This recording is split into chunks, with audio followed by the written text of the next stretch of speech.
In 1999, they sauntered out of the Lawrence inquiry, convinced they'd got away with murder. But now, David Norris and Gary Dobson have finally been convicted. Luke Knight, Neil Aycourt and his brother Jamie Aycourt were not on trial, but at the inquiry, all 5 men were named as prime suspects. Shortly after Stephen Lawrence was killed, Neil Aycourt and Luke Knight were charged with murder, but the charges were dropped due to lack of sufficient evidence. Jamie Aycourt has never been charged. As teenagers in Eltham, they were notorious. When the 5 men were interviewed by Martin Bashir on the Tonight programme in 1999, they admitted that they had a reputation. You've got to understand that every council estate across the length of Britain has got the little who break windows, who play knockdown ginger. And were you part of a group of, as you put it, little on the estate who played knockdown ginger? We've never pretended to be angels. We've never pretended to be anyone else but ourselves. So were you a group of little on the estate? Yeah, rascals, lovable rogues. But their misconduct went a lot further than games of knockdown ginger. Jamie Aycourt was suspended from Kidbrooke School after he was found with a monkey wrench in his bag. The following day, he had a fight outside the school with a black pupil. Aycourt was armed with a kosh. I never used the kosh. If there's anyone saying that I did use it, they're lying, because I never. No one's seen me use the kosh because I never used the kosh. I had the kosh in my hand. In May 1992, Jamie Aycourt, David Norris and Luke Knight were allegedly involved in the assault of 2 brothers, one of whom was said to have been stabbed with a butterfly knife. Charges were brought, but subsequently withdrawn. In November 1992, Gary Dobson allegedly threatened a black teenager with a knife. In March 1993, a white man called Stacey Benfield was stabbed in the chest. He claimed David Norris was the attacker and Norris was charged with attempted murder. But David's father Clifford gave Stacey Benfield £2,000. David Norris was acquitted. His father was later found by police with 2 loaded handguns and an Uzi submachine gun. In the documentary back in 1999, all 5 men protested their innocence and tried to convey an image of reasonable men who'd now grown out of their childish, racist behaviour. But just 3 years later, David Norris and Neil Aycourt were convicted and jailed for a racist attack on a plainclothes black police officer. And in 2010, Gary Dobson was jailed for drug dealing. For the murder of Stephen Lawrence, 2 men have been convicted. The other 3 suspects have avoided our recent attempts to speak to them. Are you guilty of the murder of Stephen Lawrence, Mr. Aycourt? They are free, but they continue to live out their lives under a cloud of suspicion. Glenn Goodman, London Tonight. Well, the Metropolitan Police has also welcomed today's verdicts and paid tribute to the Lawrence family. We are very pleased for Stephen's family and those who loved him. There have been several investigations over the last 18 years, during which the Lawrence family have campaigned tirelessly for justice. We pay tribute to Mr. and Mrs. Lawrence's courage and dignity. They have contributed to major changes within policing, the law, and indeed within society as a whole. While 2 men have now been found guilty of Stephen's murder, as we heard, his mother, Doreen Lawrence, is still furious that it took so long to get this far. She will always feel let down by the fact that his killers weren't caught and convicted 18 years ago. The original police investigation in 1993 was found to be flawed. Officers didn't follow obvious leads or arrest suspects. In 1994, the Crown Prosecution Service said they didn't have enough evidence to take the suspects to trial. So the Lawrence family began a private prosecution, but that failed 2 years later. Then, after a highly critical Police Complaints Authority report in 1997, the Home Secretary Jack Straw announced a public inquiry. And 2 years later, the Macpherson report accused the Met of professional incompetence, failure of leadership and institutional racism. It is hard to overplay the impact Sir William Macpherson's report had on the Metropolitan Police Force. For the biggest police force in the country to stand accused of institutional racism was an appalling label that some feel the Met is yet to shrug off. But others believe the Met has made significant strides towards a force that does serve everyone, as Marcus Powell reports.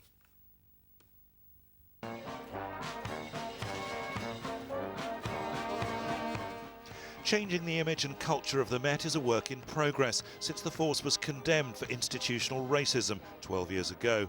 Recruiting more black and ethnic minority officers was vital. In 1999, just 3% of the force were from ethnic minorities. Today, it's nearly 10%. The Met's closer to reflecting the community it serves, but does that ethnic community get the service it deserves? I think long ago you could identify overt racism in policing. I think it's more about what Sir William identified: unwitting, not thought through, lack of sensitivity, you know, and there are lots of reasons for that, but I think there's good leadership now. Former Deputy Assistant Commissioner John Grieve pioneered those changes, setting up the first specialist race and violent crimes unit. He reinvestigated the Lawrence murder, but in 1999 his first major success was to take on the unsolved murder of Michael Menson, a talented musician who died after being set on fire in a race attack in North London. Just like Lawrence, previous police investigations had failed to bring Michael Menson's killers to justice, and the Met was condemned for institutional racism. It was only the persistence of Michael's family that forced a re-investigation. Can I give you this leaflet? In case you hear of anything, big or small, about what happened to my brother in this street outside. The new race crimes unit quickly made arrests and prosecutions followed here and in northern Cyprus, the team securing convictions of 3 men for murder and manslaughter. Now every part of London has a specialist hate crimes unit. They also have specialist family liaison officers. What it does do is provide an expertise in the investigation of hate crime, and I think in so doing we provide that service to the victims of crime. There have been huge positive changes, but some believe standards are now slipping. My fear is that we're going backwards again. I think that the Macpherson report was the high watermark of the police and the authorities' response and sensitivities to police racism and the victims of racism and the victims of poor policing.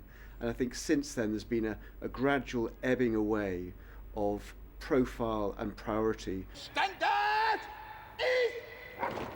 The force has definitely moved on enormously in recent years, but there's always plenty of work left to do. I'm much more optimistic about where we are today. But having said that, there's still an enormous amount to do. There still are tensions, there still are problems. We've got a lot of hard work to do, but what we can take heart from is that the hard work of the last decade, since Stephen Lawrence died and since the Macpherson inquiry, has actually improved things. We've got more to do, but we've done a lot already. The thoughts of Trevor Phillips, the chairman of the Equality and Human Rights Commission, concluding Marcus Powell's report there. Well, with me now is Baroness Ros Howells, a tireless campaigner for better race relations here in London. She was with Stephen's parents the night he died. Good evening to you. Thank you for making time for us. First, the obvious question, your reaction to today's verdict. I believe in the jury system. That's my reaction. I voted for it in the House of Lords, and I believe the jury dealt with the case. There has been no doubt in the community's mind as to who killed Stephen. Getting the evidence was the main obstacle. We've seen the highly emotionally charged scenes of Doreen Lawrence giving her reaction to the verdicts after the verdicts were given out. A reaction not of relief so much as anger, really, that it took so long. Doreen has worked tirelessly, but let's remember that Stephen's death was iconic. Stephen was brought up in a family who were the respectable side of Britain, what Britain wanted. A husband, a wife, 3 children, bringing them up. And someone, not a police officer, to knock on your door and tell you that your son has been involved in a racist attack. Young white men in England, in this country where there wasn't apartheid, and killed your son. How surprised were you then, back in 1993 in Eltham, that such hatred could actually bring about murder? I worked in community relations. I have no doubt that I was not surprised, but I was stunned that it was Stephen Lawrence, a young man whose family brought him up to respect the law, to be part of the community. These children played tennis, they went to school every day, they had parents who took them to the park. They were the epitome of what British life was supposed to be about. Now, we knew there was racism. There were other people who had been killed. We know how the country never had apartheid, but what it did have was a hatred against black people. And I'm thinking it is the teachings that you inherited from the enslavement of the African peoples. You used the word earlier, iconic, and part of the iconic nature of this case comes down to the fact that the police investigated it so badly. Institutional racism was the label Sir William Macpherson gave it. How far, finally, do you think that the Met has gone to shrugging off that stain on its reputation? I think at the time, the commissioner who was in charge completely refuted the fact of institutional racism. I believe he didn't understand what we were talking about. It was quite easy to say, oh, there were a few bad eggs in the barrel. But in fact, the conditioning that we receive in this country made us racist, continued to make us racist, and people have not yet learned that you have to unlearn the racism you were conditioned with before you move forward. Baroness Ross-Howells, thank you so much for coming to give us your thoughts. We're grateful. Well, earlier we reported on the overhaul of the Met in light of their original flawed investigation, but changes in the police aren't the only consequences of Stephen's murder. Reaction to his death, the desire to honour the memory of such a promising life cut short, have undeniably been a force for good. Charlene White looks now at Stephen's legacy. A face that's become a symbol for both struggle and hope. These new photos of the young boy who was denied the chance to grow into a man, but whose image has gone on to define a generation. We know who the killers are. We have watched them strut before us, as proud as sick Mussolini's. Benjamin Zephaniah's 1999 poem reopened wounds and debate. This whole affair inspired a lot of poetry. And now we know that the road to liberty is as long as the road from slavery. It made us as a community look at ourselves as well. One of the unique things about it, it showed you the racism from the police, not just the racist thugs on the street, but all these things kind of came together. But at the same time, we were able to look at ourselves and look at our children and just think about some very deep issues. Our hope is that at the end of the day, we will establish what happened. The play, The Colour of Justice, based on transcripts of the Macpherson report, captured the growing public anger. And to Mr. and Mrs. Lawrence, these years must have been dreadful. Compelled by the report's findings, director Nicholas Kent was inspired to honour the family's fight for justice. I think there's been an absolutely enormous legacy for race relations in this country. The institutional racism as a concept has been introduced into our society. I think a whole step change has taken place. I don't think it's enough. I think we'll all go on campaigning for many years to come, but I think it's at least made a big start, and because of Stephen Lawrence, things did change. Have you had any thoughts over the week in regards to role models and their place in diversity? The Macpherson report also recommended that the national curriculum in schools should be changed to reflect society by valuing cultural diversity, a change which is integral to the way that they teach here at St Matthew's Academy. We use the Stephen Lawrence trial as a reference point, particularly in our citizenship lessons where we look at law and discrimination and racial policy. The legacy can also be seen elsewhere in paintings such as this, No Woman, No Cry by Chris O'Philly, his tribute to the Lawrence family.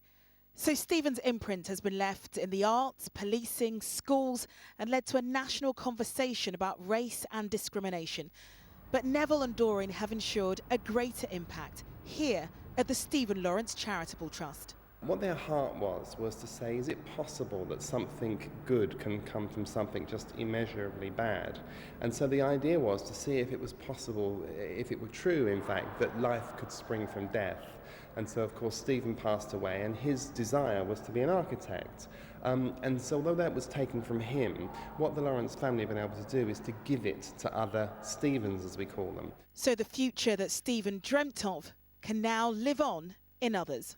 I think this is what he would wanted us to